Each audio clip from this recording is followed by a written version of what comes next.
तो क्या है ये असल में वेब 3.0? क्या इस वेब के आ जाने के बाद जो गूगल और फेसबुक जैसी कंपनियों का जो मोनोपोली है मार्केट पर, क्या वे पूरी तरीके से ख़त्म हो जाएगी? तो वेब 3.0 के बारे में पिछले कुछ समय से ही लगातार चर्चा हो रही है कि ये जो वेब 3.0 है यह हमारे इंटरनेट के फ्यूचर को बदलने वाला है। यानी कि जिस तरीके से आज हम इंटरनेट यूज़ कर पा रहे हैं, इसका तरीका पूरी तरीके से डिफरेंट होने वाला है हमारे फ्यूचर में। तो चलिए जानने की कोशिश करते हैं कि दरअसल यह जो वेब 3.0 है यह हमारे फ्यूचर के इंटरनेट एक्सेस को किस तरीके से बदलने वाला है। हमारे फ्यूचर में आने वाला जो इंटरनेट का नया कॉन्सेप्ट है जो कि है वेब 3.0, इसमें इंटरनेट का नया जो कॉन्सेप्ट है इसके हिसाब से जो आपका डाटा होगा उसके मालिक आप हमेशा ही रहेंगे। यानी कि अगर आप अपनी कोई इमेज या फिर ऑडियो या फिर कोई वीडियो इंटरनेट पर अपलोड करते हैं तो उसके सारे राइट्स आपके पास हमेशा ही सेफ रहेंगे। और इंटरनेट के इस कॉन्सेप्ट को अभी पूरी तरीके से डिफ़ाइन नहीं किया गया है कि जब यह इंटरनेट बनकर तैयार होगा तो उस इंटरनेट में हमें शुरुआती दौर में क्या क्या देखने को मिलेगा, उसमें कितने चेंजेस रहेंगे और क्या क्या उसमें हमें इम्प्रूवमेंट इस वेब से जो कि हम करंट में यूज़ कर रहे हैं उससे ज़्यादा हमें क्या देखने को मिलने वाला है। यह जो वेब 3.0 है इसके बारे में पिछले कुछ समय से लगातार चर्चा हो रही है। कोई कहता है कि वेब 3.0 इंटरनेट के यूज़ करने का जो तरीका है वह पूरी तरीके से बदल देगा। कोई ऐसा कहता है कि वेब 3.0 ही हमारे फ्यूचर का मेटावर्स होने वाला है। और कई एक्सपर्ट्स ऐसा मानते हैं कि वेब 3.0 के आ जाने के बाद इंटरनेट जो है वह डिसेंट्रलाइज हो जाएगा और वेब 3.0 को क्रिप्टो करेंसी और ब्लॉकचेन से भी जोड़कर देखा जा रहा है। लेकिन हकीकत में वेब 3.0 असल में क्या है? तो वेब 3.0 को समझने के लिए वेब 1.0 से शुरू करते हैं। तो 1989 में वर्ल्ड वाइड वेब यानी कि WWW की शुरुआत हुई थी। तब का इंटरनेट जो है अब के इंटरनेट से काफ़ी अलग था, क्योंकि उस समय पर जो इन्फॉर्मेशन थी वह सिर्फ टेक्स्ट फॉर्मेट में ही आपको अवेलेबल थी। और इसके बाद आया वेब 2.0 और ये जो वेब 2.0 है यानी कि मौजूदा इंटरनेट जिसे हम यूज़ कर रहे हैं यह एक तरीके से कंट्रोल किया जाता है और यह इंटरनेट डिसेंट्रलाइज नहीं है।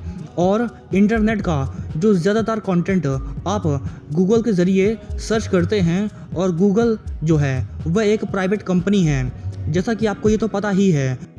और इन्हीं गूगल जैसी कंपनियों के पास हम यूज़र्स का पूरा डेटाबेस होता है और इस वजह से इनके पास ज़्यादा पावर है, क्योंकि आज के समय में जिसके पास डेटा है उसी के पास ही ज़्यादा पावर है।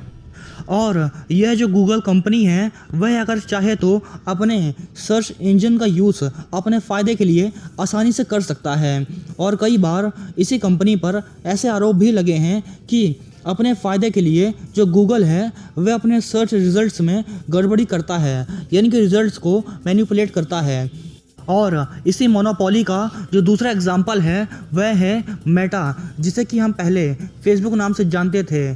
और ये जो मेटा है इसके कुछ मेन प्लेटफॉर्म्स जो हैं जैसा कि आप जानते ही हैं, व्हाट्सएप, इंस्टाग्राम एंड फेसबुक, ये कुछ मेन प्लेटफॉर्म्स है जो कि इस मेटा के अंडर पर काम करते हैं। और अगर ये कंपनी चाहे तो अपने तरीके से आपके कंटेंट को मैनिपुलेट कर सकती है। और जो कंपनी है उस पर इस तरीके के पहले भी कई बार आरोप लगाए जा चुके हैं कि वह जो यूज़र्स के कंटेंट है उन्हें कभी कभी मैनिपुलेट कर देती है। और दो एग्जांपल जो हैं वह फेसबुक और गूगल दोनों ही कंपनी अपने अपने स्पेस पर पूरी तरीके से राज कर रही हैं। आपको इस बारे में तो मालूम ही है कि आजकल के इंटरनेट पर गूगल और फेसबुक ये दोनों ही छाए हुए हैं और एक तरीके से इनकी मोनोपोली है। और हमारे फ्यूचर का जो इंटरनेट का नया कॉन्सेप्ट है जो कि वेब 3.0, वह कॉन्सेप्ट इसी मोनोपोली को ख़त्म करने के बेसिस पर ही है। और ये जो वेब 3.0 है इसमें कोई एक कंपनी नहीं होगी, बल्कि हर यूज़र ही अपने अपने कंटेंट के मालिक होंगे। और आप एक और एग्जांपल से इसे अच्छे तरीके से समझ सकते हैं। जैसे कि मानते हैं कि अगर गूगल जो है अगर वह काम करना बंद कर देता है तो आप उसके बाद क्या करेंगे, क्योंकि जो गूगल है वह एक प्राइवेट कंपनी है और गूगल के जो सर्वर्स हैं उनमें कभी ना कभी प्रॉब्लम आ सकती है, तो सर्विस डाउन हो जाएगी पूरी तरीके से और गूगल जो है वह हैक होता है तो भी उसकी सर्विस डाउन ही होगी। और वेब 3.0 में ऐसा नहीं होगा। ऐसा इसलिए क्योंकि वेब 3.0 का जो कॉन्सेप्ट है वह इंटरनेट को डिसेंट्रलाइज करना है और यह जो है यह ब्लॉकचेन टेक्नोलॉजी पर बेस होगा। और आपने हाल ही में क्रिप्टो करेंसी का नाम तो सुना ही होगा और ये जो करेंसी है यह भी ब्लॉकचेन टेक्नोलॉजी पर ही बेस्ड टेक्नोलॉजी है और इसी वजह से क्रिप्टो करेंसी डिसेंट्रलाइज्ड करेंसी है। और ये जो डिसेंट्रलाइज्ड करेंसी होता है इसका मतलब होता है यहाँ आपके जो पैसे हैं वह किसी बैंक में नहीं होते हैं। नॉर्मल करेंसी में जो आपके पैसे होते हैं वह किसी बैंक में रखे होते हैं और अगर बैंक डूब जाता है तो कई बार कई सारे लोगों के जो पैसे हैं वे एक साथ ही डूब जाते हैं और भारी नुकसान उठाना पड़ता है। और ऐसे में जो फ्रॉड के चांसेस हैं वह भी कुछ होते हैं, लेकिन डिसेंट्रलाइजेशन के बाद ऐसा कुछ भी नहीं हो सकता है। और इसीलिए जो क्रिप्टो करेंसी है वह एक डिसेंट्रलाइज करेंसी के फॉर्म में यूज़ की जा रही है। और चलिए अब हम इस बारे में जानते हैं कि अगर हमारे फ्यूचर में इस वेब 3.0 के कॉन्सेप्ट को इम्प्लीमेंट किया जाता है तो उसके आने के बाद क्या क्या बदल जाएगा। तो वेब 3.0 के आ जाने के बाद आपके पास ज़्यादा पावर्स होंगी। आपका जो कंटेंट है वह आपका ही होगा और इसके बदले आपको टोकन मिलेगा। चाहे आप अपना कंटेंट किसी भी प्लेटफॉर्म पर पोस्ट करें, उस कंटेंट का जो राइट है वह आपके पास ही होगा। और अभी जो करंट वर्जन है नेट का या फिर इंटरनेट का उसमें ऐसा कुछ भी नहीं है कि आपका जो डेटा है वह सिर्फ आपका है, बल्कि वह पब्लिकली अवेलेबल होता है और उस डेटा को कोई गलत तरीके से भी इस्तेमाल कर सकता है। और कई जगहों पर ऐसा किया भी जा रहा है। आपने ऐसे कई सारे केसेस देखे होंगे जिसमें कि किसी की इमेजेस का या वीडियो फुटेज का गलत तरीके से इस्तेमाल किया जाता है।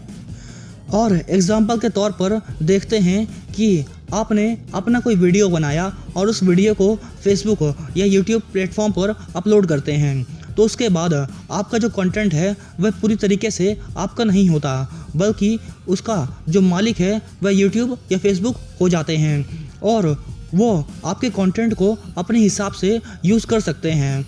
और वेब 3.0 जो है उसमें ऐसा कुछ भी नहीं होगा। यहाँ पर कोई कंपनी जो है वह यह तय नहीं करेगी या फिर वह इस बारे में डिसाइड नहीं करेगी कि आपका जो कंटेंट है वह हटाया जाए या फिर रखा जाए या उसे किस तरीके से इस्तेमाल किया जाए। उसके जो मालिक हैं वे पूरी तरीके से आप ही होंगे और उसके सारे राइट्स आप ही के पास होंगे कि उसे रखना है या फिर हटाना है।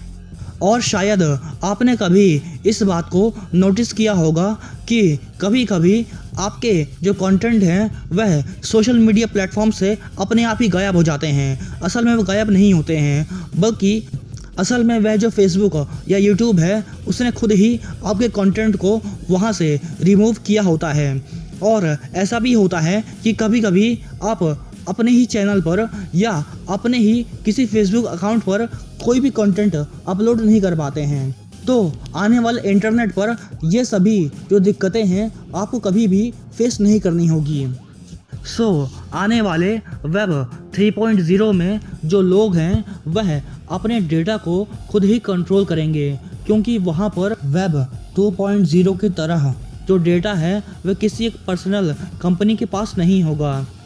जिस तरह ब्लॉकचेन टेक्नोलॉजी में क्रिप्टो करेंसी का जो हिसाब है वह किसी एक किताब में या किसी एक कंपनी के पास ना होकर वह उन लोगों के पास होता है जो कि इस ब्लॉकचेन टेक्नोलॉजी के नेटवर्क में रहते हैं, यानी कि ऐसे लोग जो कि क्रिप्टो करेंसी को इस्तेमाल करते हैं। ठीक इसी तरीके से वेब 3.0 में भी जो पूरी तरीके से इंटरनेट के डेटा का जो एक्सेस है वह खुद के डेटा का एक्सेस खुद के पास ही रहेगा। और वेब 3.0 में भी ब्लॉकचेन टेक्नोलॉजी की तरह ही जो डेटा है वह किसी सेंट्रल सर्वर पर न होकर वह हर यूज़र के डिवाइस में होगा। हालांकि यह जो डेटा है वह पूरी तरीके से इनक्रिप्टेड होगा और इसीलिए यह कोई भी नहीं जान पाएगा कि किस यूज़र का डाटा कहाँ पर है। और ऐसे में अभी जिस तरीके से सोशल मीडिया और इंटरनेट में कुछ कंपनियों की मोनोपोली है वह भी नहीं रहेगी। एंड आई होप कि आपको हमारी ये जो वीडियो है ये इन्फॉर्मेटिव लगी होगी, और अगर आपको हमारी ये वीडियो अच्छी लगी तो आप हमारे इस चैनल को सब्सक्राइब करें। And thanks for watching this video.